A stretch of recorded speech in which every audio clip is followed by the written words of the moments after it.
ஓசூர்லேருந்து வரேன். எத்தனை முறை இந்த ஜெபத்துக்கு வந்திருக்கீங்க? இது செகண்ட் டைம், ரெண்டாவது. இந்த ஊழியம் உங்களுக்கு பிடிச்சிருக்கா? ரொம்ப ரொம்ப பிடிச்சிருக்கு. பாஸ்டர் ரோஷன் குறித்து உங்களுடைய கருத்து என்ன? அவர் யாருக்காகவும் வளைந்து கொடுக்க மாட்டார். தேவனுக்காக மெட்டு ஒன்று துண்டு ரெண்டு தான். எனக்கு அதான் பிடிக்கும். இந்த ஊழியம் தமிழ்நாட்டில் ஒரு எழுப்புதலை உண்டாக்கும் நீங்கள் நினைக்கிறீங்களா? கண்டிப்பாக 1000%. இந்த ஊழியத்தின் மூலமாக தேவன் உங்களுக்கு செஞ்ச அற்புதம்? நான் முதல்ல எனக்கு மன சமாதானம் தான் கேட்டேன். அது எனக்கு கடவுள் நிறைவாகவே தந்தார். பிறகு கழிஞ்ச மாதம் இந்த ப்ரேயர் ஆயில் வாங்கிட்டு போனேன்.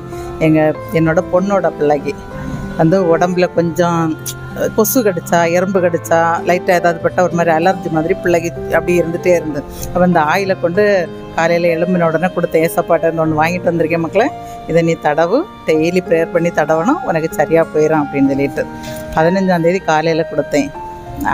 1ஆம் தேதி காலையில் அவங்க வீட்டுக்கு நான் போனால் பிள்ளை ஸ்டெப்பில் ஏறும்போதே பிள்ளை சொல்லுது, அம்மம்மா ஏசப்பா அங்கே பாருங்கள், என் உடம்பை பாருங்கள் எவ்வளோ பாலிஷ் பண்ணிட்டாரு, அப்படி எனக்கு சொரு எல்லாம் தீர்ந்துட்டாமம்மா, சரி ஆயிட்டு அப்படின்னு சொல்லிட்டு எனக்கு ஏசப்பாவுக்கு நன்றி மக்களே அப்படின்னு சொல்லிட்டு வந்தேன். இதை பார்க்குற காணொலியை பார்க்குறவங்களுக்கு உங்களுடைய கருத்து என்ன?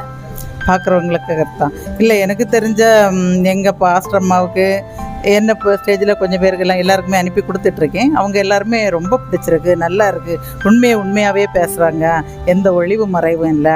இப்படி பேசுகிறதுக்கு ஆட்கள் வேணாம் இனி உள்ள காலத்தில். இப்போ யாருமே இந்த மாதிரி பேசலை அப்படின்னு தான் சொல்கிறாங்க.